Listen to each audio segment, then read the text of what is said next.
नमस्कार dear students, स्वागत है आप सभी का हमारे इस नए YouTube चैनल पर, जहां पर हम बात करते हैं सामान्य विज्ञान के महत्वपूर्ण टॉपिक्स की, जो आपके हर एग्ज़ाम के अंदर काम आते हैं। चाहे आप कोई भी एग्ज़ाम की तैयारी कर रहे हैं, चाहे रीट की कर रहे हैं, चाहे एलडीसी की कर रहे हैं, चाहे आप जो पटवार वीडियो जो आने वाली वैकेंसीज़ है उनके लिए अगर आप तैयारी कर रहे हैं, तो राजस्थान की कोई भी वैकेंसी अगर आप देखेंगे तो उसके अंदर ये सारी चीज़ें जो है अपनों को डेफिनेटली पूछी जाती है, और उन्हीं में से अपन जो है इन टॉपिक्स को सेलेक्ट कर रहे हैं। उम्मीद है कि पीछे जो अपन ने क्लासें की है उन सभी क्लासों को आपने बहुत अच्छे से देखा होगा, और उसके अंदर जो कंटेंट दिया है उसको भी आपने अच्छे से देखा होगा। तो आपको पता चला होगा कि ये सारी चीज़ें जो एग्ज़ामों के अंदर पूछी जाती है उन्हीं से रिलेटेड सारी चीज़ें अपन ने वहाँ पे शामिल की हैं, क्योंकि जो चीज़ें हमने बनाई है इस कंटेंट के अंदर वो सारे प्रीवियस ईयर के क्वेश्चंस जो पूछे गए हैं उनके आधार पर अपनों ने ये चीज़ें सिलेक्ट की हैं। ठीक है, तो उम्मीद है कि आप जो है इस चीज़ का फ़ायदा उठा रहे होंगे, और अगर आपको फ़ायदा मिल रहा है तो निश्चित रूप से आप अपने साथियों को, आपके रिलेटिव्स जो गवर्नमेंट वैकेंसीज़ की प्रिपरेशन करते हैं, उन सभी को इस चैनल के बारे में बताएं, और ज़्यादा से ज़्यादा जो है आप हमारे साथ जुड़ने का प्रयास करें, हमें सपोर्ट करें, ताकि आने वाले समय के अंदर हम जो है और भी शानदार क्लासेस आपके लिए प्लान कर सकें। तो चलिए बात करते हैं एक लाइन के साथ, कि आपका लाइन है कि दुनिया जब आपके ऊपर शक करे, जब दुनिया आपके ऊपर शक करे तो भरोसा रखना अपनी काबिलियत पर, क्योंकि आपकी सबसे बड़ी जीत आपका अपने ऊपर भरोसा रखना ही है। वक्त थका सकता है, वक्त थका सकता है, जिम्मेदारियां रोक सकती है, वक्त थका सकता है, जिम्मेदारियां रोक सकती है, लेकिन सफलता में कोई शक नहीं है, क्योंकि सफलता मिलने में देरी हो सकती है, लेकिन ऐसा कभी नहीं होगा कि सफलता मिलेगी नहीं। सफलता मिलेगी, आपको ज़रूर मिलेगी। तो लगातार लगे रहें अपने इस प्रयास के अंदर, और जो भी आपने लक्ष्य लिया है उस लक्ष्य की ओर दिन प्रतिदिन अपने कदम को बढ़ाए जाएं। तो उस एक एक कदम के माध्यम से हम जो है एक दिन एक बहुत बड़ी छलांग लगाएंगे, क्योंकि जब किसी स्टूडेंट का सिलेक्शन होता है तो सिलेक्शन नहीं होने में और सिलेक्शन होने में केवल एक रोल नंबर का फ़र्क होता है, केवल एक 5 से 7 सेकंड, या रोल नंबर जो उस लिस्ट के अंदर है उस सर्चिंग का जो समय होता है, उस समय के अंदर हमें पता चलता है कि हम यहाँ है या यहाँ है। तो दोनों ही चीज़ें जो है एक बहुत बड़ा गैप लेके आती है। तो इस गैप को जो है आपको बहुत इजी वे के अंदर लेना, जीवन के अंदर हमेशा बने रहना है। तो चलिए अपन जो है बात करते हैं टॉपिक की, और आज जो टॉपिक अपन ने लिया है, टॉपिक है आपका एक्सक्रीटरी सिस्टम, उत्सर्जन तंत्र का आज का टॉपिक है आपका। बहुत शानदार टॉपिक है, हर एग्ज़ाम के अंदर पूछा जाता है। आप कोई भी राजस्थान के एग्ज़ाम उठाएंगे, क्योंकि ये चीज़ मैंने आपको पहले भी बताई है कि हमारे जो ये पटवारी, ग्राम सेवक, एलडीसी, ये जो राजस्थान की वनडे एग्ज़ाम की जो वैकेंसीज़ है, इनके अंदर ज़्यादातर टॉपिक बायो के लिए जाते हैं। इसलिए अपन जो है अभी तक जो है, आप अगर प्लेलिस्ट के अंदर जाएंगे तो वहाँ पे बायो के मैंने बहुत सारे टॉपिक कराए हैं, और बायो का ही पार्ट रहता है। आपने अगर सिलेबस देखा, और निश्चित रूप से अगर आप किसी वैकेंसी की प्रिपरेशन कर रहे हैं तो आपका पहला काम यही होना चाहिए कि आप सिलेबस को अपनी टेबल पर रखें। हमेशा सिलेबस हमेशा हमारी टेबल पर होना चाहिए। एक प्रीवियस ईयर क्वेश्चन बुकलेट हमेशा हमारी टेबल पर होनी चाहिए, क्योंकि ये दो चीज़ें डिसाइड करेगी कि हम जिस दिशा के अंदर जा रहे हैं क्या वो दिशा सही है। क्योंकि ये जो गवर्नमेंट प्रिपरेशन है, गवर्नमेंट प्रिपरेशन का जो दायरा है, ये दायरा एक गहरा समुंदर है। इसके अंदर मंजिल कहाँ है, उसके लिए हमें उसका रास्ता पता होना चाहिए, और उस रास्ते पर चलने के लिए हमें कुछ डायरेक्शंस की आवश्यकता होती है। तो कुछ डायरेक्शंस जो टीचर हमें पढ़ाते हैं वो डायरेक्शंस है हमारा, प्रीवियस ईयर क्वेश्चन बुकलेट हमारा डायरेक्शन है, सिलेबस हमारा डायरेक्शन है। क्योंकि पढ़ाई तो अथा है भाई, पढ़ाई तो आप जितनी करेंगे उतनी कम है, और पढ़ाई से कभी अपन परिपूर्ण थोड़ी हो सकता। हम सोचते हैं कि इस वैकेंसी के अंदर तो यार ठीक तैयारी हुई नहीं है, तो अगली वैकेंसी के अंदर अपन बहुत अच्छी तैयारी करेंगे। उस समय हमें ऐसा ज्ञात होगा कि हमें जो कुछ भी इसके अंदर दिया गया है वो सारा सब कुछ आता है, ऐसा कभी नहीं होगा। ऐसा हो ही नहीं सकता, क्योंकि किसी भी चीज़ के लिए अगर आप जाओगे तो उसके अंदर ज्ञान तो अथाह पड़ा। भाई अपन सामान्य विज्ञान की बात करते हैं, सामान्य विज्ञान के अंदर अगर अपन देखें तो हम कई बार जो है जैसे तंत्रिका तंत्र हमने पढ़ा है, तो तंत्रिका तंत्र के अंदर हमने कहा कि तंत्रिका तंत्र का अध्ययन जो है न्यूरोलॉजी है। अगर आप हॉस्पिटल के अंदर गए हैं तो वहाँ पे न्यूरोलॉजी का डिपार्टमेंट अलग है, कार्डियोलॉजी का अलग है, आंखों का अलग है, तो वो सब अलग अलग स्पेशलिस्ट बैठे हैं। यानी कि उसने केवल आंख की पढ़ाई की है, एक बंदा है जिसने केवल और केवल किसकी, लीवर की पढ़ाई की है कि नहीं। तो ज्ञान तो जितना अपन लेंगे, अलग अलग स्ट्रीम के अंदर जाते हैं। अपन 10th तक पढ़ते हैं, 10th तक हमें सारे सब्जेक्ट आते हैं, हमें संस्कृत भी आ रहा होता है, हमें इंग्लिश भी आ रहा होता है, हमें मैथ्स भी आ रहा होता है, हमें SST भी आ रहा होता है, सब आ रहा होता है। फिर 11th के अंदर जाके हम जो है एक स्ट्रीम के अंदर चले जाते हैं कि भाई हमें यहाँ से हम साइंस को चुना है, यहाँ से हमने आर्ट्स को चुना है। आर्ट्स के अंदर भी हिस्ट्री है, जियोग्राफी है, सोशलॉजी है, उसमें से किसी को चुना है। तो अलग अलग स्ट्रीम के अंदर अपन बहुत सारी पढ़ाई कर सकते हैं, लेकिन हमें डिसाइड करना है कि हमने जो टारगेट लिया है उसके लिए क्या जरूरी है और कितना जरूरी है। इन चीज़ों को अगर हम समझते हुए आगे बढ़ेंगे तो निश्चित रूप से हमें सफलता इसके अंदर मिलेगी।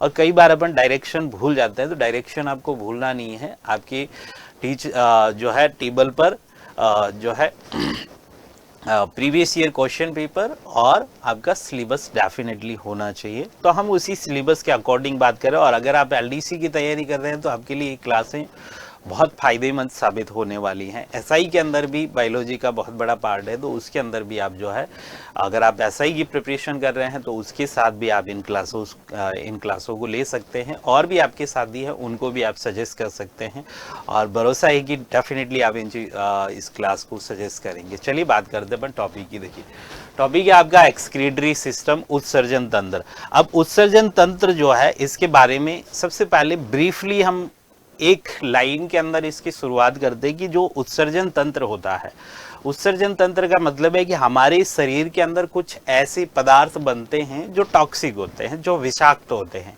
उन्हें हमारे शरीर के अंदर जो है रखा जाए तो हमारे शरीर के अंदर हो सकता है कि कुछ प्रॉब्लम हो, और डेफिनेटली प्रॉब्लम होगी। तो उन विषाक्त पदार्थों को बाहर निकालने के लिए जो तंत्र काम करता है, जो अंग काम करते हैं, वो अंग तंत्र क्या कहलाता है, उत्सर्जन तंत्र कहलाता है।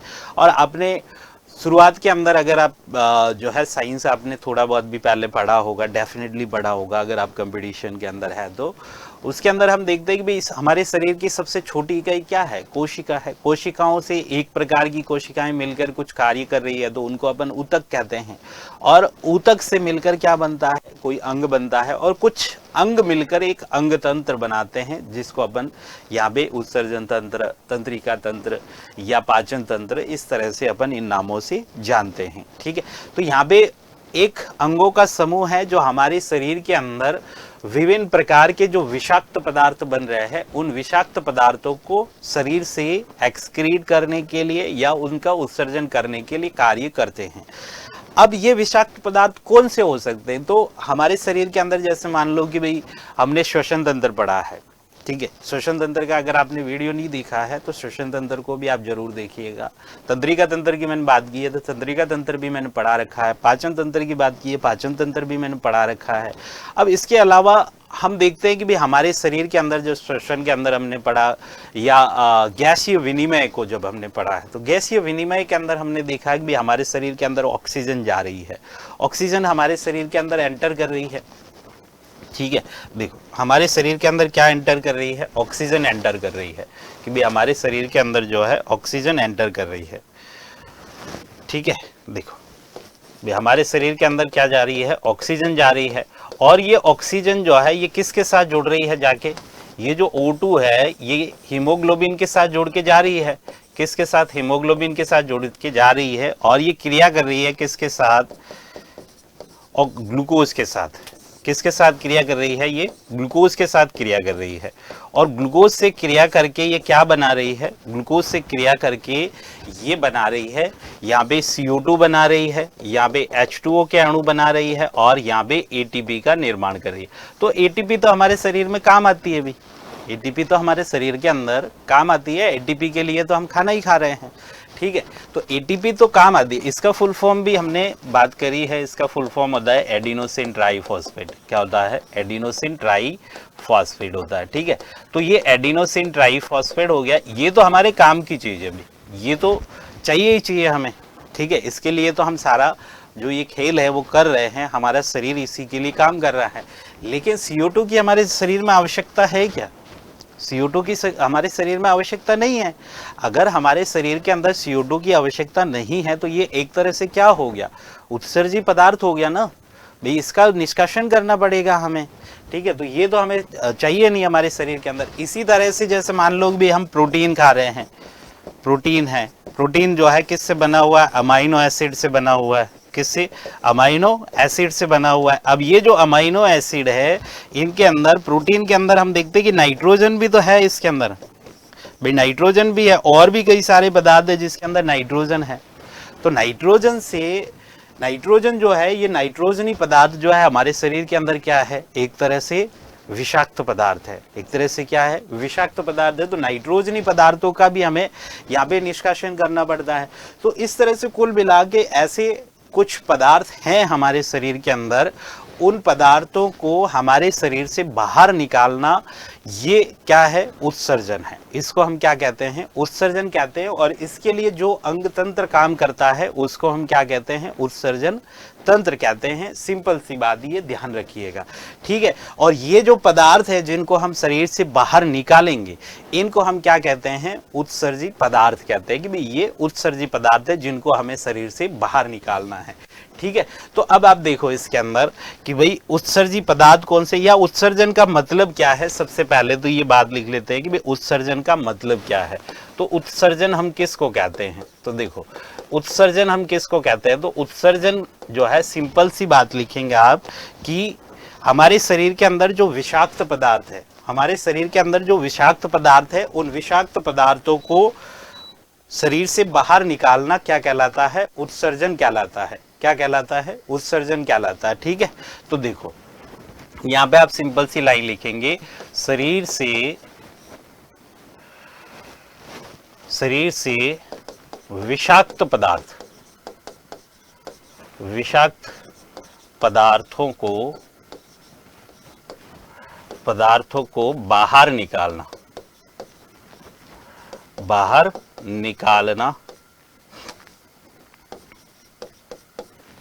शरीर से विषाक्त पदार्थों को बाहर निकालना उत्सर्जन कहलाता है। क्या कहलाता है? उत्सर्जन कहलाता है, ठीक है।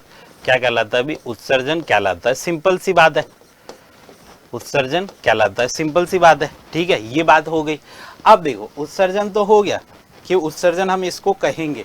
अब उत्सर्जी पदार्थ जो है वो क्या है? तो उत्सर्जी पदार्थ जो है वो नाइट्रोजन युक्त पदार्थ हो सकते हैं, CO2 हो सकता है, या कोई और भी पसीने के थ्रू जो है ऐसे पदार्थ है जैसे क्रिएटिनिन हो गया, या NaCl की मात्रा ज़्यादा होगी, या पोटेशियम ज़्यादा हो गया, तो उन सभी पदार्थों का भी सिक्रेशन करना हमें ज़रूरी होता है, ठीक है। तो ये उत्सर्जन हो गया। अब देखो, हमारे शरीर के अंदर या कोई भी जीव है, हर शरीर के अंदर, हर जीव के अंदर उत्सर्जन का कोई ना कोई सिस्टम है। अब कुछ ऐसे जीव होते हैं जिनके अंदर जो है सिस्टम पूरा विकसित नहीं हुआ। अगर आपने जो है अलग अलग फाइलम्स को, किंगडम्स को अगर पढ़ा है, जीवों का वर्गीकरण अगर आपने पढ़ा है, जीवों के विकास को अगर आपने पढ़ा है, तो उसके अंदर डेफिनेटली आपको ये सीक्वेंस बाई मिलेगा कि भाई किसी के अंदर जो है किडनी का निर्माण नहीं हुआ, किसी के अंदर केवल जो है त्वचा से ही उत्सर्जन हो रहा है, सतह से, सामान्य सतह से उत्सर्जन हो रहा है, कईयों के अंदर जो है क्लूम के माध्यम से हो रहा है। तो उत्सर्जन के लिए हर जीव के अंदर सिस्टम जरूरी है, सिस्टम जरूर है, लेकिन कोई जरूरी नहीं है कि जैसा मानव के अंदर है वैसा का वैसा हर जीव के अंदर है। अगर आप श्वसन तंत्र के अंदर भी पढ़ते हैं तो श्वसन तंत्र के अंदर कई जीव ऐसे हैं जो केवल और केवल ट्रेकिया के माध्यम से श्वसन करते हैं, कईयों के अंदर फेफड़े पाए जाते हैं, कईयों के अंदर पूरा विकसित जो है सिस्टम है, लेकिन कई जीवों के अंदर कम है। तो हम बात करते हैं कि उत्सर्जन के अंग हो कौन कौन सकते हैं। तो देखो, उत्सर्जन के अंग, सबसे पहले यहाँ पे बात करते हैं अपन उत्सर्जन के अंग। उत्सर्जन के अंग, और ये जो बात कर रहे हैं अपन मानव के संदर्भ में बात कर रहे हैं। ये जो उत्सर्जन के अंग जिनकी हम बात करने वाले हैं, ये मानव के संदर्भ में बात कर रहे हैं कि उत्सर्जन के अंग कौन कौन से हो सकते हैं। तो यहाँ पे देखो उत्सर्जन के अंगों के अंदर, देखो उत्सर्जन के अंगों के अंदर हम सबसे पहले जो है फेफड़ों की बात करते हैं। किसकी? फेफड़ों की, कि भाई उत्सर्जन के अंग जो है एक क्या हो सकते हैं? फेफड़े। अब आप पूछेंगे फेफड़े किसका उत्सर्जन करते हैं? तो फेफड़े किसका उत्सर्जन करते? भी फेफड़े CO2 गैस का निष्कासन करते कि नहीं करते?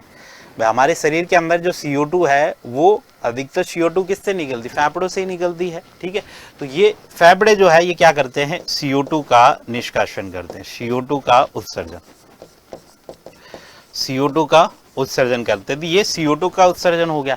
इसके अलावा हमारी जो स्किन है, त्वचा है, वो भी क्या है? उत्सर्जन का पार्ट है। अब त्वचा कैसे उत्सर्जन है? तो देखो दूसरा जो है हमारा स्किन, या आप लिख सकते हैं त्वचा।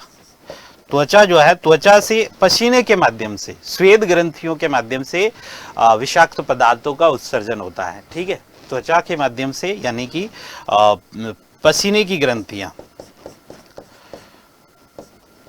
पसीना, या आप यहाँ पे लिख सकते हैं श्वेत ग्रंथियां, श्वेत ग्रंथियां,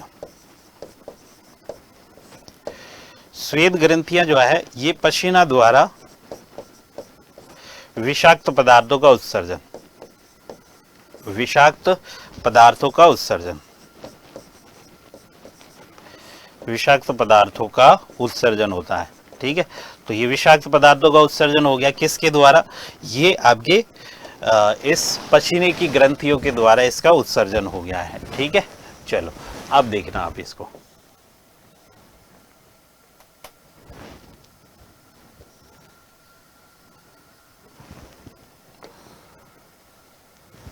चलिए, अब आपके ये त्वचा होगी। त्वचा के अलावा और कोई अंग है जिसके द्वारा उत्सर्जन किया जाता है? तो बिल्कुल किया जाता है। त्वचा के अलावा लीवर, यकृत, यकृत भी क्या है? हमारे उत्सर्जन का पार्ट है। यकृत भी क्या है? हमारे उत्सर्जन का पार्ट है। अब यकृत कैसे हैं?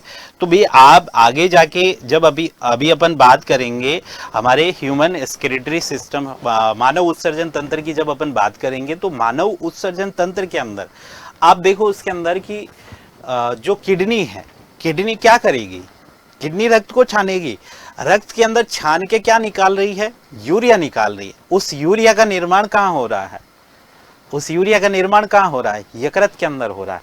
जब आप पाचन तंत्र के अंदर लीवर का अध्ययन करते हैं तो लीवर के अंदर आप डेफिनेटली लिखते हैं कि लीवर के अंदर ऑर्निथिन चक्र के माध्यम से क्या निर्माण होता है? यूरिया का निर्माण होता है। और यूरिया हमारे शरीर के लिए अच्छा नहीं है। यूरिया हमारे शरीर के लिए अच्छा नहीं है, वो टॉक्सिक पदार्थ है, वो विषाक्त पदार्थ है।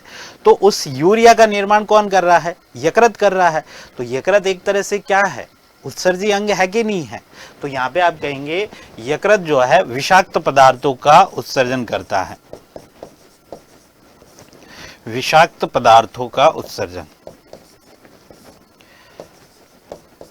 विषाक्त पदार्थों का क्या कर रहा है? उत्सर्जन। और एक चीज और देखिए, एक चीज और देखिए, एक क्वेश्चन आया हुआ है आपके, आई थिंक रेलवे के अंदर पूछा गया क्वेश्चन है कि यकृत के अंदर जो एक लाइन लिखते हैं अपन, निराविषीकरण, डिटॉक्सिफिकेशन, कि यकृत के अंदर कुछ जैसे पदार्थ लेते कोई आदमी, जैसे मान लो अल्कोहल का सेवन करता है, तो अल्कोहल का सेवन करने वाले व्यक्तियों के अंदर अल्कोहल से रिलेटेड अपन एक तो पढ़ते कि अल्कोहल पीने से क्या खराब हो सकता है? लीवर खराब हो सकता है। और क्या खराब हो सकता है? किडनी खराब हो सकता है। या फिर अल्कोहल पीने से मानव के मस्तिष्क का कौन सा हिस्सा प्रभावित होता है? तो अनुमस्तिष्क प्रभावित होता है। ये हम देखते हैं। अब अल्कोहल पीने से इनके ऊपर क्या प्रभाव पड़ता है कि भाई अनुमस्तिष्क की बात अगर आप करोगे, अनुमस्तिष्क क्या करता है? हमारा सेरिबेलम क्या करता है? मानव की, हमारा जो शरीर की जो ऐच्छिक पेशियां हैं, उन ऐच्छिक पेशियों की गति का नियमन करता है। यानी कि ऐच्छिक पेशियों की गति का नियमन मतलब हमारे शरीर का संतुलन हो गया। तो अगर अनुमस्तिष्क प्रभावित होता है तो अल्कोहल पीने वाले व्यक्ति का सबसे पहले तो क्या खराब होता है? संतुलन ही खराब होता है। नॉर्मली अगर वो ड्रिंक करता है तो उसका संतुलन खराब होता है सबसे पहले तो। अब अगर मान लो वो उस चीज का आदी हो गया, अब वो आदी हो गया उस चीज का कि बहुत ज्यादा सेवन कर रहा है, तो वो सारी जो उसके अंदर विषाक्तता है अल्कोहल के अंदर, वो सारा किसके अंदर जा रहा है? लीवर के अंदर जा रहा है। लीवर उसको क्या कर रहा है? डिटॉक्सिफाई कर रहा है। अब लीवर भी तो एक सीमा है उसकी, लिवर की भी तो एक सीमा है कि भाई एक समय के बाद लिवर भी क्या देगा यार, इतना ही क्या जो है विषाक्त पदार्थों का सेवन कर रहा है आदमी, जब मरना ही चाह रहा है तो फिर ठीक है हम काम नहीं कर रहे हैं। ठीक है, ऐसा हो सकता है। क्योंकि लिवर के अंदर जो क्वेश्चन मैं आपको बताना चाह रहा हूँ, क्वेश्चन ये है कि लिवर के अंदर जो डिटॉक्सिफाई करने का कार्य है वो आपने रेटिकुलम को पढ़ा होगा। तो उस रेटिकुलम के अंदर हमारे दो प्रकार की रेटिकुलम आती है, एक स्मूथ एंडोप्लाज्मिक रेटिकुलम है और एक आपकी रफ एंडोप्लाज्मिक रेटिकुलम है। तो जो स्मूथ एंडोप्लाज्मिक रेटिकुलम है, जिसको अपन कहते हैं चिकनी अंतःप्रदवी जालिका, ये जो चिकनी अंतःप्रदवी जालिका है आपकी, ये यकृत के अंदर क्या करती है, डिटॉक्सिफाई करने का कार्य करती है। अब देखो हमने अनुमस्तिष्क की बात की, अल्कोहल पीने वाले लोगों के अंदर, हमने लीवर की बात की। अब लीवर के बाद भी उसके अंदर विषाक्तता बच जाती, यानी कि वो इतना सेवन कर रहा है कि लीवर से भी काम नहीं हो रहा है, तो ये ब्लड कहाँ जाएगा, किडनी के अंदर जाएगा, क्योंकि किडनी उसको छानने का कार्य कर रही है। तो किडनी के अंदर विषाक्तता क्या होगी, बढ़ेगी। किडनी जो है वो पूरा चीज संभाल नहीं पाएगी, तो किडनी क्या होगी, खराब होगी। तो जो ड्रिंक्स करते हैं, जो लोग बहुत ज़्यादा सेवन करते हैं, उनके अंदर लिवर की समस्या है, किडनी की समस्या है, इनकी समस्या जो है डेफिनेटली आपने देखी होगी। अगर आपके गांव के आसपास, घरों के आसपास अगर कोई इस तरह का सेवन करता है तो उसके अंदर, और ऐसी राय भी आपने सुनी होगी कि भाई इतना आप सेवन ना करें, नहीं तो किडनी खराब हो जाएगी, लिवर खराब हो जाएगा। ठीक है, तो ये सारी चीजें अपन देखते हैं यहाँ पे। तो यकृत हमारा क्या करता है, विषाक्त पदार्थों का उत्सर्जन करता है, विषाक्त पदार्थों को कम करता है। और यहाँ पे मेनली आप ध्यान रखेंगे कि ये उस यूरिया का निर्माण जो है वो कहाँ होता है, इस यकृत के अंदर यूरिया का निर्माण होता है। ठीक है, तो यहाँ पे फेफड़े हो गए, त्वचा हो गई, यकृत हो गया, और मेन जो प्राथमिक अंग है हमारा वो है किडनी।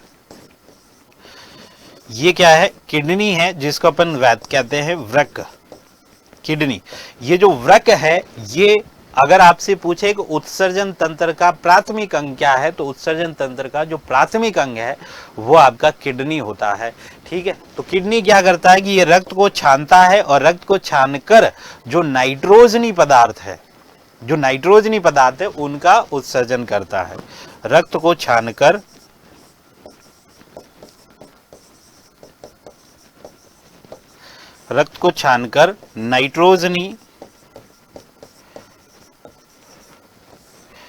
नाइट्रोजनी पदार्थों का उत्सर्जन करता है, नाइट्रोजनी पदार्थों का उत्सर्जन करता है। ठीक है, यहाँ पे ये जो चीज है ना नाइट्रोजनी पदार्थ, इसको आप विशेष रूप से ध्यान रखिए। कभी अगर आपसे पूछ ले कि जो उत्सर्जन तंत्र है, या मानव जो है, मानव है या कोई भी जीव किन पदार्थों का उत्सर्जन करता है, तो नाइट्रोजनी पदार्थों का उत्सर्जन करता है। अब आगे जब अपन चलेंगे इसके अंदर, तो आगे अपन नाइट्रोजनी पदार्थों के उत्सर्जन के आधार पर अपन जीवों को 3 कैटेगरी के अंदर बांटते हैं। कि कुछ ऐसे जीव होते हैं जो नाइट्रोजनी पदार्थ अमोनिया का उत्सर्जन करते हैं, कुछ ऐसे जीव होते हैं, अमोनिया क्या है, नाइट्रोजनी पदार्थ है। कुछ ऐसे जीव होंगे जो यूरिया का उत्सर्जन करेंगे, यूरिया के अंदर क्या है, नाइट्रोजन है।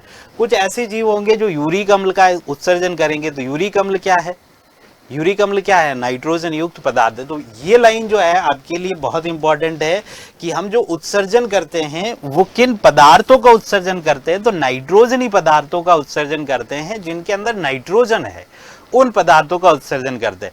आपने अगर जो है श्वसन तंत्र का वीडियो देखा है, तो उसके अंदर अपन ने जो गैसों का विनिमय है, कि जो गैसें हम वायुमंडल से शरीर के अंदर ले रहे हैं, तो वायुमंडल के अंदर नाइट्रोजन की मात्रा कितनी है कि 78% है।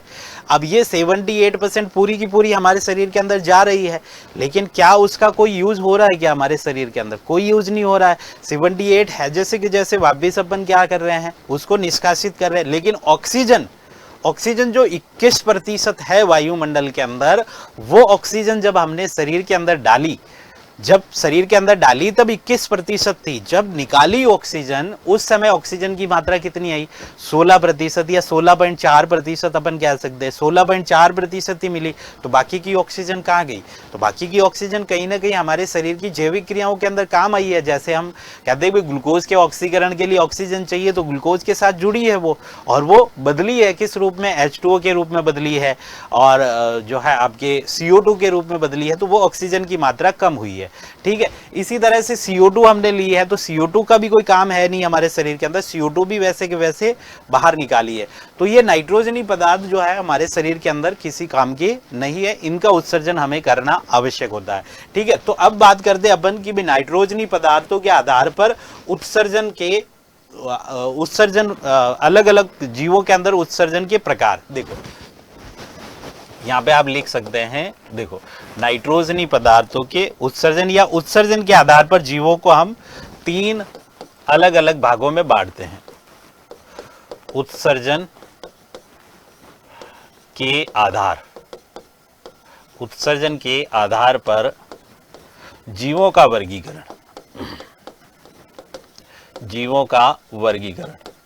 उत्सर्जन के आधार पर जीवों का वर्गीकरण, ठीक है। उत्सर्जन के आधार पर जीवों का वर्गीकरण करने जा रहे हैं अपन। तो ये उत्सर्जन के प्रकार हो गए आपके, ये हो गया आपका उत्सर्जन, ठीक है। अब इस उत्सर्जन के आधार पर अपन जीवों का अलग अलग वर्गीकरण कर रहे हैं। देखना भी इसके अंदर क्या करना है हमें, देखो भाई उत्सर्जन के आधार पर अपन जीवों को अलग अलग भागों के अंदर बांट रहे हैं, और ये भाग मैंने आपको पहले ही बता दिए कि भाई ये 3 भाग होंगे। क्या है, 3 भाग है हमारे पास। एक तो ऐसे जीव होंगे जो किसका उत्सर्जन करेंगे, अमोनिया का। किसका उत्सर्जन करेंगे, अमोनिया का उत्सर्जन करेंगे। तो ये तो हो गए भाई अमोनिया का उत्सर्जन करने वाले जीव। एक करेंगे आपके किसका उत्सर्जन, यूरिया का उत्सर्जन करेंगे, ये हो गया यूरिया का उत्सर्जन। एक ऐसे जीव होंगे जो यूरिक एसिड का उत्सर्जन करेंगे, किसका, यूरिक अम्ल का उत्सर्जन करेंगे। ये हो गया आपके यूरिक अम्ल का उत्सर्जन करने वाले जीव हो गए, ठीक है। चलिए भाई, अगर आपको क्लास अच्छी लग रही है तो डेफिनेटली आप इस चैनल को सब्सक्राइब जरूर कीजिएगा। और क्लास जहाँ तक मुझे पता है कि इतनी शानदार चीज़ें मैं आपको पढ़ा रहा हूँ, जो आपकी एग्ज़ाम ओरिएंटेड का भी आप स्क्वायर कर दीजिए। भाई एग्ज़ाम ओरिएंटेड तो हम कहते ही हैं कि एग्ज़ाम ओरिएंटेड कंटेंट हम पढ़ा रहे हैं, इसका आप स्क्वायर लगा दो। इसका आप क्या लगा दो, स्क्वायर लगा दो कि भाई एग्ज़ाम ओरिएंटेड स्क्वायर, दुगुना, ठीक है। उसको आप मल्टीप्लाई करते हुए चलेंगे। तो यहाँ पे देखो उत्सर्जन जो है, उत्सर्जन के आधार पर अमोनिया, यूरिया, यूरिक एसिड है, इसके आधार पर हमने जीवों को बांट दिया। अब इसके अंदर सबसे पहले आपको जो ध्यान रखना है कि जो जीव किसका उत्सर्जन करेंगे, अमोनिया का उत्सर्जन करेंगे, उनको हम क्या कहेंगे, अमोनियोटैलिक जीव कहेंगे। उनको हम क्या कहेंगे, अमोनोटैलिक या अमोनियोटैलिज्म, ठीक है। तो यहाँ पे अपन कहेंगे अमोनोटैलिक, इसको अपन क्या कहते हैं, अमोनोटैलिक या अमोनोटैलिज्म, ठीक है, अमोनोटैलिक, ठीक है। इस नाम से अपनों को पता होना चाहिए कि ये अमोनिया का उत्सर्जन करेंगे। और यूरिया का उत्सर्जन करने वाले जो जीव होते हैं उनको अपन कहते हैं यूरियोटैलिक। उनको हम क्या कहते हैं, यूरियोटैलिक कहते हैं। तो ये यूरियोटैलिक हो गया। और जो यूरिक अम्ल का उत्सर्जन करते हैं उनको हम कहते हैं यूरिकोटैलिक। उनको हम क्या कहते हैं, यूरिकोटैलिक। और ये क्वेश्चन पूछे गए हैं भी, ये क्वेश्चन आपसे पूछे गए हैं। अब इसका क्वेश्चन ऐसे नहीं है कि भाई यूरिकोटैलिक, जो यूरिक अम्ल का उत्सर्जन करते हैं वो जीव यूरिकोटैलिक, ऐसे कोई 10वीं का एग्जाम नहीं दे रहे हम। यहाँ पे कोई जीव देंगे हमको कि भाई यहाँ पे कोई जीव, जैसे पीजन दे दिया आपको, कबूतर दे दिया, और कबूतर है या छिपकली है या इस तरह से कुछ ऑप्शन देके आपको पूछेंगे कि इसमें यूरिकोटैलिक जीव है। यूरिकोटैलिक जीव कौन सा है, यूरिकोटैलिक जीवों का समूह कौन सा है, इस तरह के क्वेश्चन पूछे गए हैं। अगर आप प्रीवियस ईयर पेपर देखेंगे, रेलवे, एसएससी के, पटवार के, ग्राम सेवक के, इन सभी पेपरों के अंदर आपको इस तरह का क्वेश्चन जरूर मिलेगा। उनके अंदर इस तरह से क्वेश्चन पूछा गया। अब यूरिकोटैलिक से पहली बात तो हमें ये पता होना चाहिए कि भाई यूरिक अम्ल का उत्सर्जन करने वाले जीव क्या कहलाते हैं, यूरिकोटैलिक कहलाते हैं। यूरिया का उत्सर्जन करने वाले यूरियोटैलिक होंगे, और अमोनिया का उत्सर्जन करने वाले अमोनियोटैलिक या अमोनोटैलिज्म कहलाते हैं, ठीक है। तो ये बात तो हो गई। अब इसके बाद दूसरी बात हमारी ये पता होनी चाहिए कि इनमें सबसे ज्यादा खतरनाक कौन है भाई, खतरनाक मतलब ज्यादा विषाक्त कौन है। तो सबसे ज्यादा विषाक्त पदार्थ जो होता है वो अमोनिया होता है।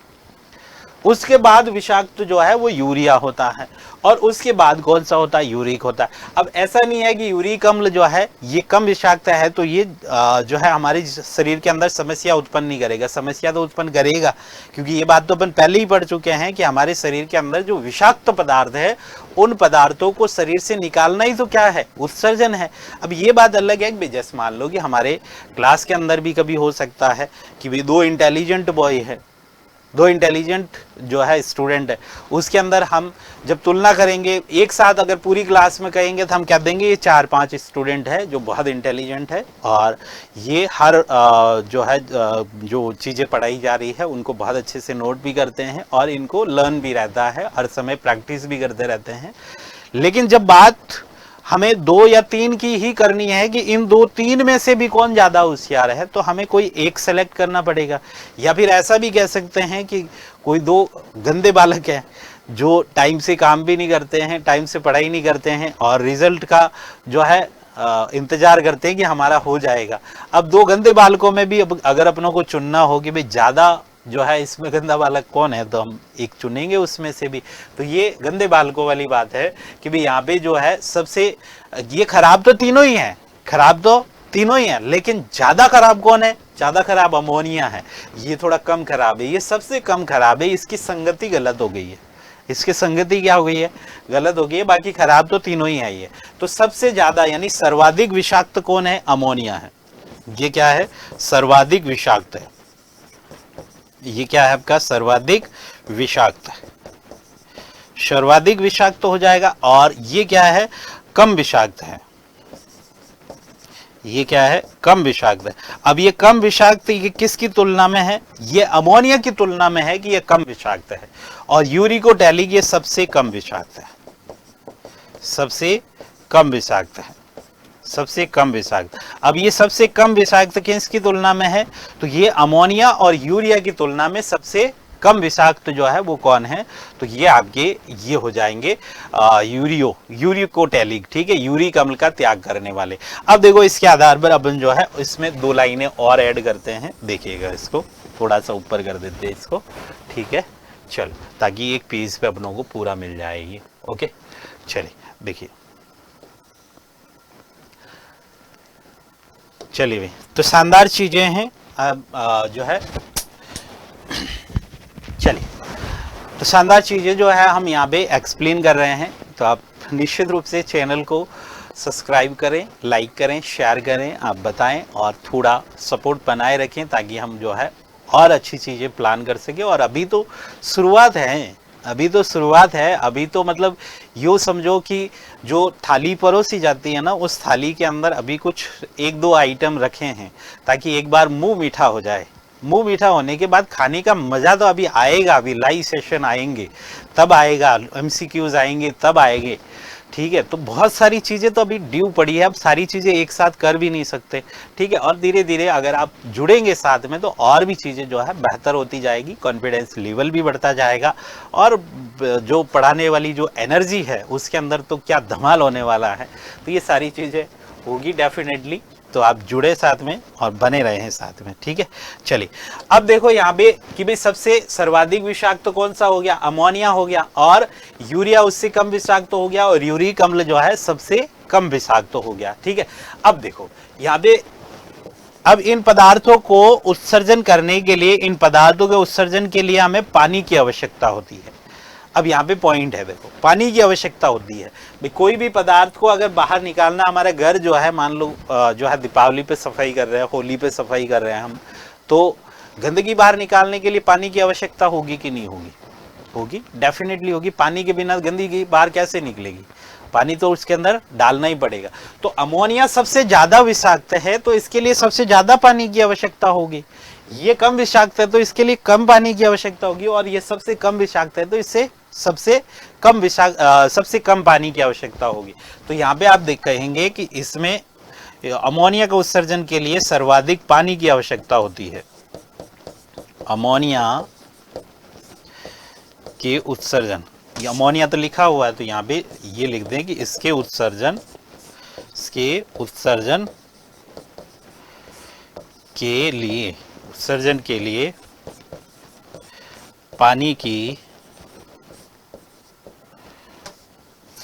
लिए पानी की अत्यधिक आवश्यकता होती है, अत्यधिक आवश्यकता होती है।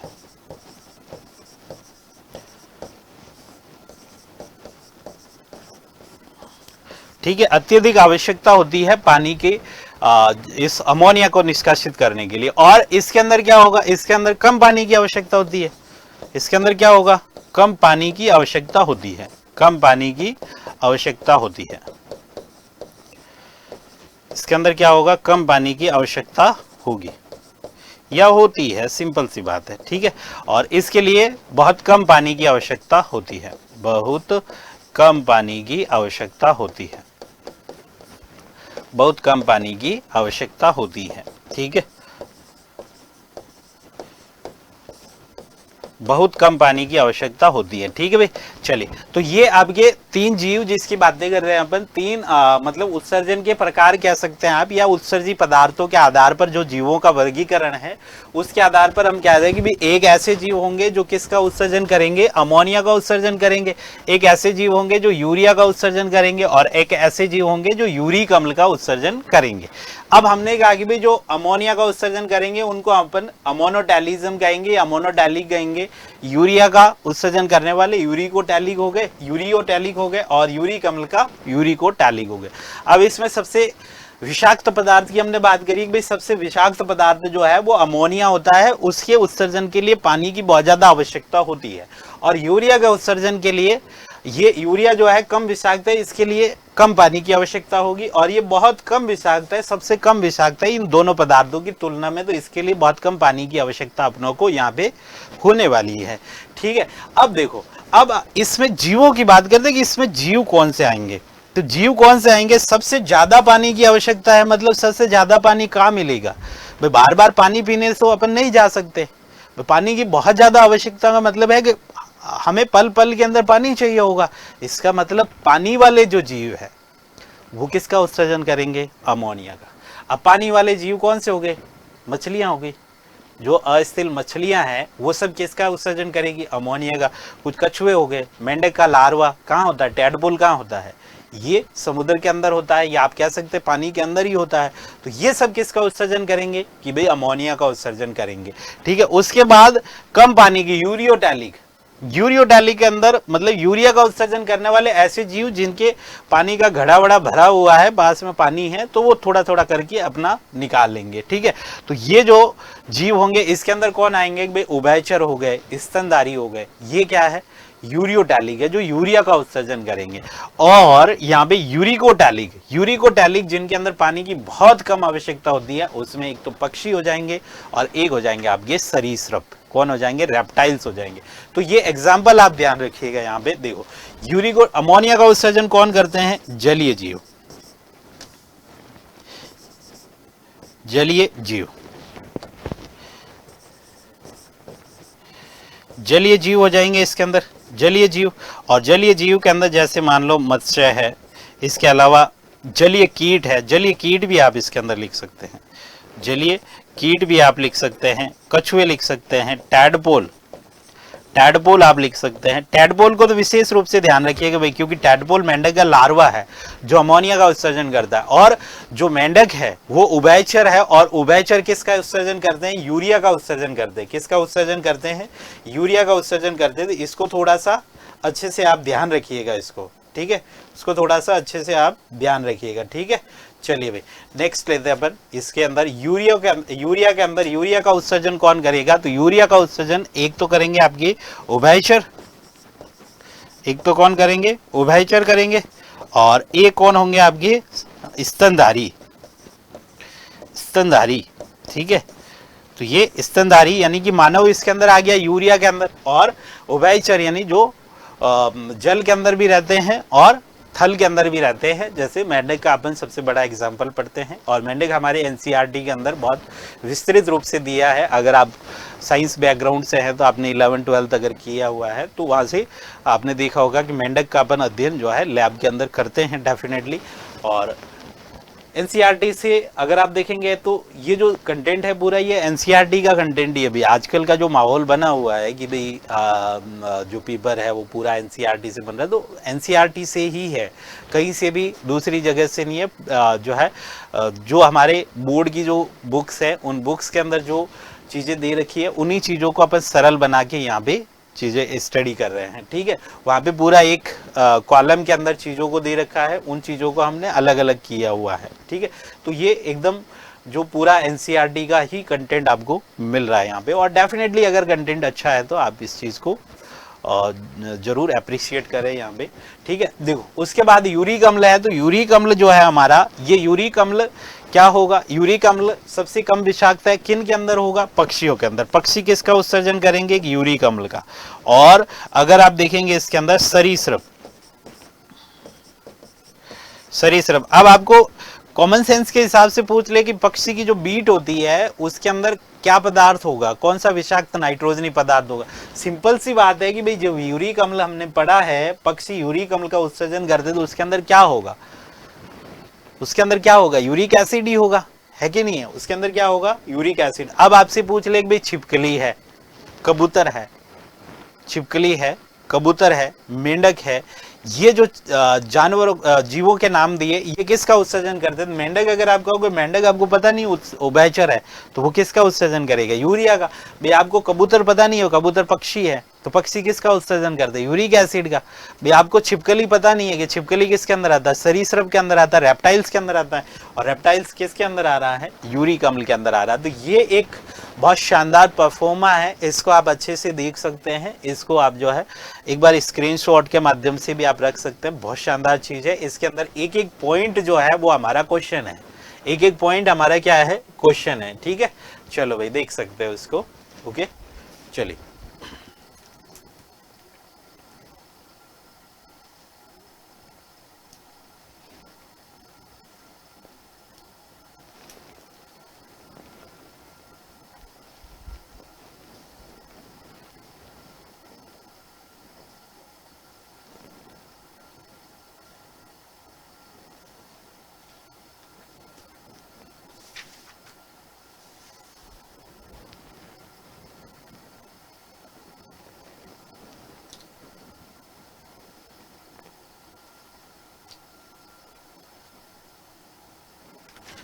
चलिए भाई आगे चलते हैं अपन, आगे क्या है देखो। उसके बाद जो है आप यहाँ पे एक लाइन लिख सकते हैं कि भाई विषाक्तता का क्रम। आपको कभी ऐसे क्वेश्चन दे दे कि भाई सबसे ज्यादा विषाक्त कौन है या सबसे कम कौन है, तो विषाक्तता का क्रम जो है, विषाक्तता का क्रम, विषाक्तता का क्रम मतलब जो हमने पदार्थ पढ़े हैं उसमें सबसे ज्यादा जो विषाक्त पदार्थ हमने किसको पढ़ा है, अमोनिया को पढ़ा है। तो अमोनिया क्या है, सबसे ज्यादा विषाक्त है, अमोनिया सबसे ज्यादा विषाक्त है। उसके बाद कौन है, यूरिया है। उसके बाद कौन होगा आपका, यूरिक एसिड होगा। कौन होगा, यूरिक एसिड हो जाएगा, ये यूरिक एसिड हो जाएगा, यूरिक अम्ल, ठीक है। एक लाइन तो ये ध्यान रख ली। अब दूसरी चीज ये है कि जो अमोनिया है, क्योंकि हो सकता है कि हमसे ये पूछा जाए कि भाई मछलियों के अंदर किडनी होती है क्या, मछलियों के अंदर किडनी पाई जाती है क्या, तो हम कहेंगे उनके अंदर किडनी की आवश्यकता भी नहीं है, क्योंकि जो जीव अमोनिया का उत्सर्जन करते हैं ना उनके लिए किडनी की आवश्यकता नहीं है, क्योंकि ये अमोनिया जो है वो अमोनियम के अंदर बदल जाता है, NH4+ के अंदर बदल जाता है और वो सामान्य सतह से उत्सर्जित हो जाता है, ठीक है। तो यहाँ पे आप नोट लगाकर जो है इस चीज को देख सकते हैं कि अमोनिया के उत्सर्जन के लिए, अमोनिया के उत्सर्जन के लिए, अमोनिया के उत्सर्जन के लिए, अमोनिया के उत्सर्जन के लिए, अमोनिया के उत्सर्जन के लिए किडनी की आवश्यकता नहीं होती है, किडनी की आवश्यकता, किडनी की आवश्यकता नहीं होती है यहाँ पे।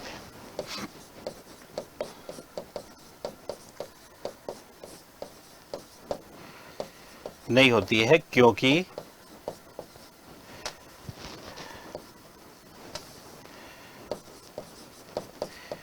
क्योंकि यह अमोनियम,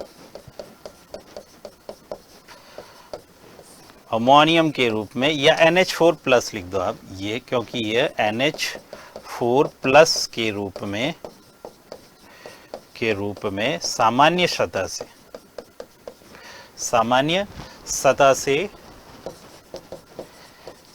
सतह से उत्सर्जित हो जाता है, सामान्य सतह से उत्सर्जित हो जाता है, ठीक है। सामान्य सतह से क्या हो जाता है, उत्सर्जित हो जाता है, ठीक है। तो ये आपका जो है उत्सर्जन के आधार पर अमोनिया, यूरिया और यूरिक अम्ल हो गया। अब अगला क्वेश्चन हमारे साथ ये बनता है कि जो अलग अलग संघ के जो जीव है, जैसे मान लो सिलेंट्रेटा हो गया, न्यूमेटोडा हो गया, या प्लेटी हेलमिंथीज हो गया, या ऑर्थ्रोपोड्स हो गए, मोलस्का हो गए, इनके अंदर कई बार क्वेश्चन दे दिया जाता है और बहुत टफेस्ट क्वेश्चन बनता है।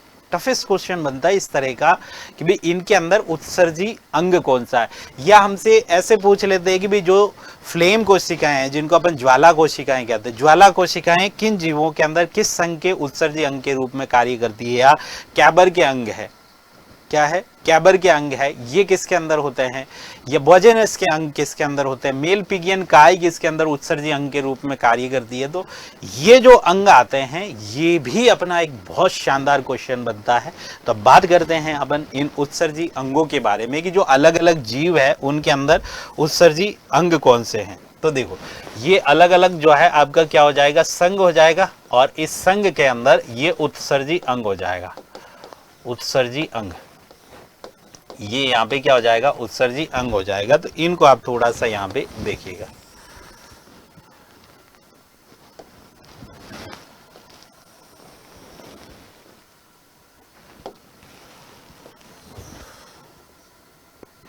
देखो सबसे पहले अपन बात करते हैं कि भी जैसे मान लो कि आप प्रोटोजोआ के अंदर बात करें, प्रोटोजोआ के अंदर अमीबा है, पैरामीशियम है, ये नाम अगर आपको मिल जाए, जैसे आपको सबसे पहले जो है अपन बात करते हैं प्रोटोजोआ की, प्रोटोजोआ। अब प्रोटोजोआ के अंदर कौन आता है, तो प्रोटोजोआ के अंदर आप अमीबा का नाम लिख दो एक बार, ठीक है, अमीबा है, या सिलेंट्रेटा के अंदर जाएंगे तो हाइड्रा मिल जाएगा आपको, ठीक है। इनके अंदर जो उत्सर्जी अंग होता है वो सामान्य सतह होती है, क्या होती है, सामान्य सतह। सामान्य सतह से ये क्या करते हैं, उत्सर्जन करते हैं, इनके अंदर कोई उत्सर्जी तंत्र नहीं होता है। अब सामान्य सतह वाला तो इतना इंपॉर्टेंट नहीं है, आपको याद रखना पड़ेगा कि भाई यहाँ पे प्लेटी हेलमिंथीज अगर आपको मिलता है, क्या मिलता है, प्लेटी हेलमिंथीज, प्लेटी हेलमिंथीज, प्लेटी हेलमिंथीज, प्लेटी हेलमिंथीज जो होते हैं उनके अंदर उत्सर्जी अंग क्या होता है, वेरी वेरी वेरी इंपॉर्टेंट, क्या होता है, ज्वाला कोशिकाएं। क्या होता है, ज्वाला कोशिकाएं। अगर आपसे पूछे कि ज्वाला कोशिकाएं जो है ये किसके अंदर उत्सर्जी अंग के रूप में होती है, तो प्लेटी हेलमिंथीज के अंदर होती है। किसके अंदर, प्लेटी हेलमिंथीज के अंदर होती है। ज्वाला को अपन क्या कहते हैं, फ्लेम। तो यहाँ पे अगर कभी फ्लेम कोशिकाएं नाम मिल जाए तो भी कंफ्यूज होने की आवश्यकता नहीं है, या जिद करने की आवश्यकता नहीं है कि भाई सर ने तो ज्वाला कोशिकाएं बताया, यहाँ पे फ्लेम कोशिकाएं हैं। तो थोड़ा सा माइंड तो अपनों को भी यूज करना ही पड़ेगा, क्योंकि कंपटीशन जो है, एग्जाम कोई केवल और केवल मास्टर से नहीं निकलता है कि भाई मास्टर ने जैसा पढ़ा है वैसा अगर अपन पढ़ लेंगे तो हमारा कंपटीशन निकल जाएगा। ये गलतफहमी है। मास्टर आपको उस विषय को पढ़ने के संदर्भ में आपका एक्साइटमेंट बढ़ाता है। एक्साइटमेंट बढ़ाने का मतलब ये है कि उस विषय की कुछ चीज़ों को सरल करके बताते हैं जिससे कि आपका उसके प्रति इंटरेस्ट बढ़ जाए। बाकी पढ़ना तो आपको और अधिक पड़ेगा, डेफिनेटली इस बात को आप भी समझते हैं, ठीक है। तो ये इंटरेस्ट बढ़ा रहा है कि भाई इस तरह का क्वेश्चन भी आता है, तो इस तरह का क्वेश्चन है तो आप इसके अंदर कुछ माइंड लगा के जो चीज़ें हैं उसको भी आप थोड़ा कर सकते हैं, डेफिनेटली, ठीक है। उसके बाद देखो एक आता है आपका ज्वाला कोशिकाएं हो गई, उसके बाद एक आता है एसके हेलमिंथीज, एसके हेलमिंथीज जिसको अपन कहते हैं गोलकर्मी, एसके हेलमिंथीज, एसके हेलमिंथीज गोलकर्मी कह दो, या निमेटोड्स भी बोला जाता है इनको। इनको क्या बोला जाता है, निमेटोडा, निमेटोडा बोला जाता है। तो ये जो एस्केरिस है इनके अंदर जो कोशिकाएं पाई जाती है वो होती है रेनेट कोशिकाएं।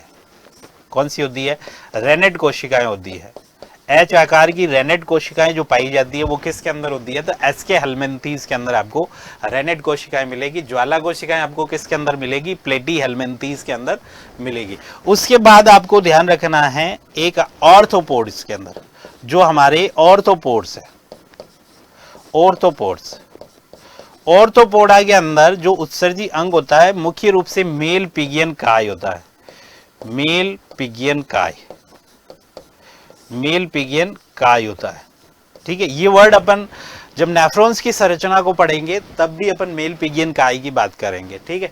तो ये ऑर्थोपोडा है।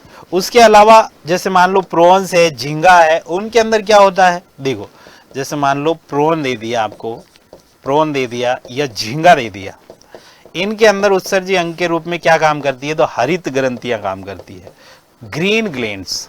हरित ग्रंथियां किसके अंदर होती है, तो आप बताएंगे ग्रीन ग्लैंड्स जो है ये होती है आपके प्रॉन के अंदर, झींगा के अंदर, ठीक है। मोलस्का बहुत इंपॉर्टेंट, मोलस्का, मोलस्का के अंदर उत्सर्जी अंग क्या होता है, मोलस्का,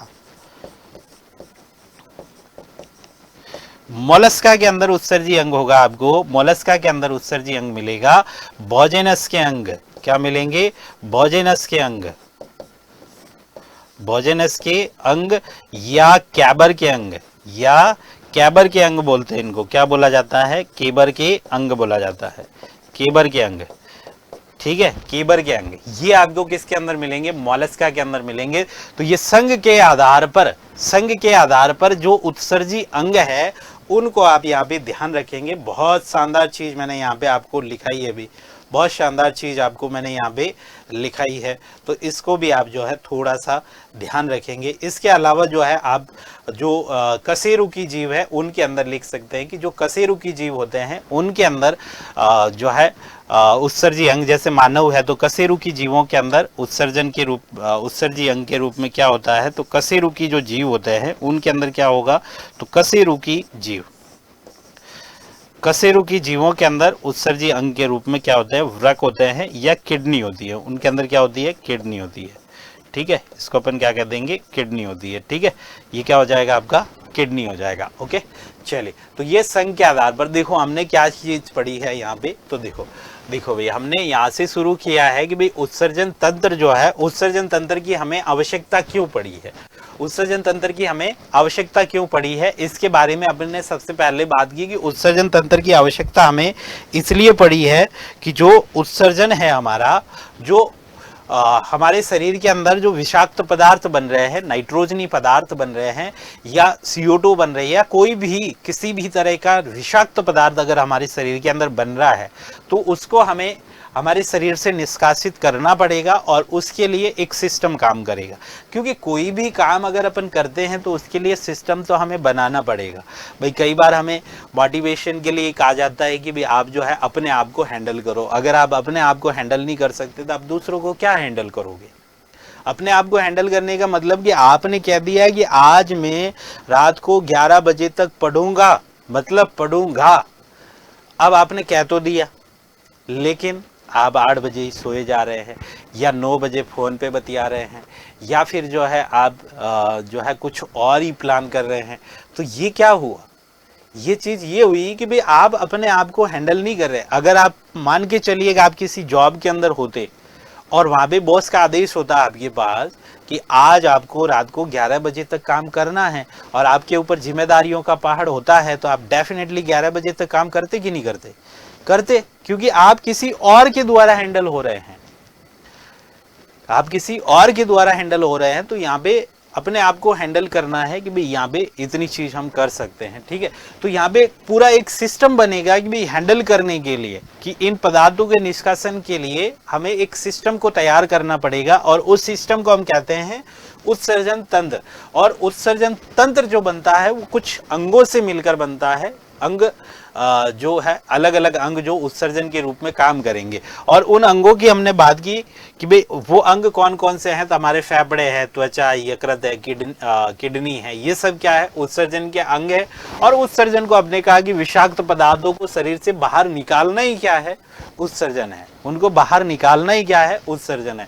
तो यहाँ पे अगर आपसे पूछ ले कि भी फेफड़े है तो वो CO2 का उत्सर्जन करेंगे, त्वचा है तो वो पसीने के रूप में जो है कई सारे लवण हो सकते हैं उनका उत्सर्जन करते हैं, यकृत है तो विषाक्त पदार्थों का उत्सर्जन करता है। यूरिया का निर्माण कहाँ होता है, यकृत के अंदर ही होता है। किडनी है तो रक्त को छानकर नाइट्रोजनी पदार्थों के उत्सर्जन के लिए काम करती है। उसके अलावा हमने उत्सर्जन के आधार पर जीवों के वर्गीकरण की बात की, तो कुछ जीव ऐसे हैं जो अमोनिया का उत्सर्जन करते हैं, कुछ जीव ऐसे हैं जो यूरिया का उत्सर्जन करते हैं, यूरिक अम्ल का उत्सर्जन करते हैं।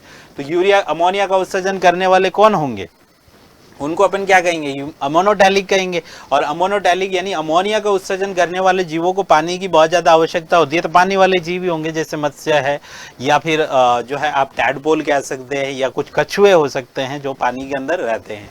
यूरिया का उत्सर्जन करने वाले क्या होंगे, यूरियोटैलिक होंगे। और यूरियोटैलिक जो जीव होंगे उन यूरिया जो है ये कम विषाक्त होगा अमोनिया की तुलना में। तो यहाँ पे कम पानी की आवश्यकता होगी, और कम पानी की आवश्यकता होगी तो इसके अंदर उभयचर और स्तनधारी को अपन शामिल कर लेंगे यहाँ पे। और यूरिक अम्ल जो है ये सबसे कम विषाक्त होता है। इस तरह के जीवों को जो यूरिक अम्लों का उत्सर्जन करते हैं उनको हम क्या कहते हैं, यूरिकोटैलिक कहते हैं।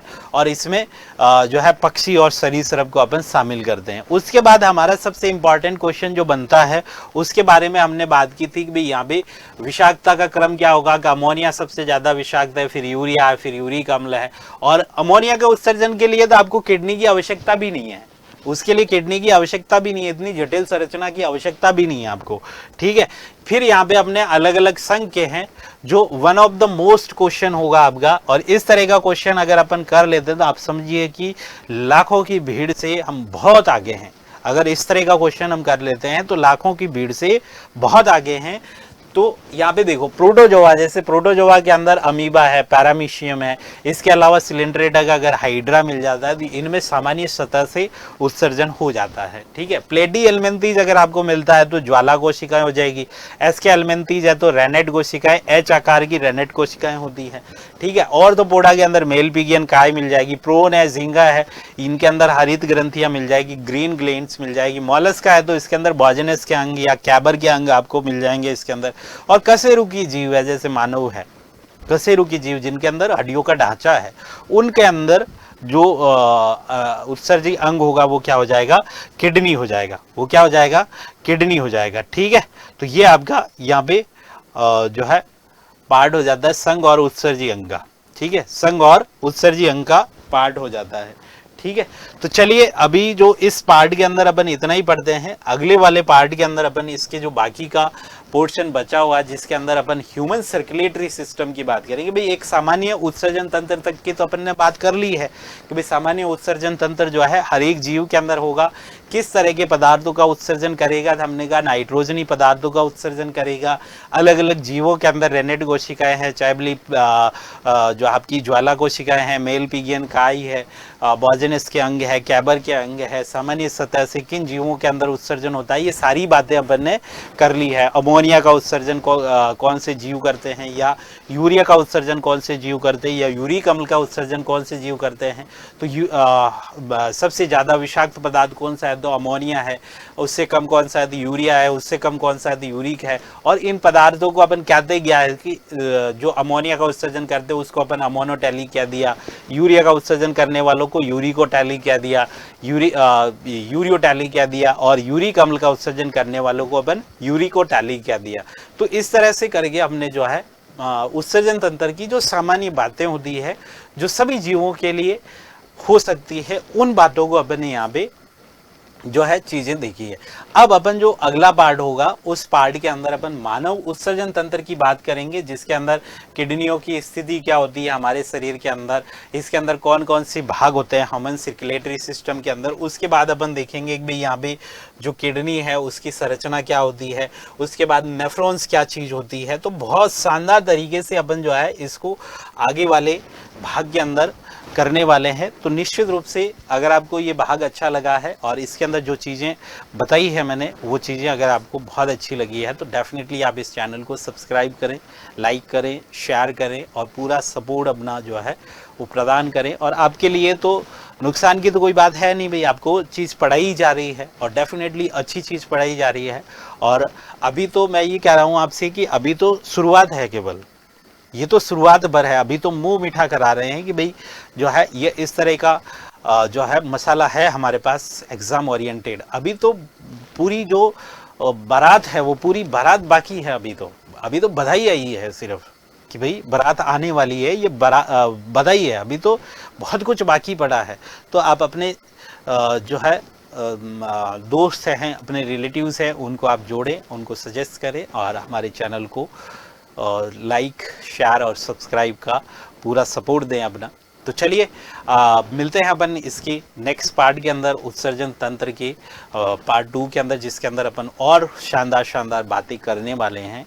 तो ज़रूर उस वीडियो को आप जो है ज्वाइन करें और बने रहें हमारे साथ। धन्यवाद।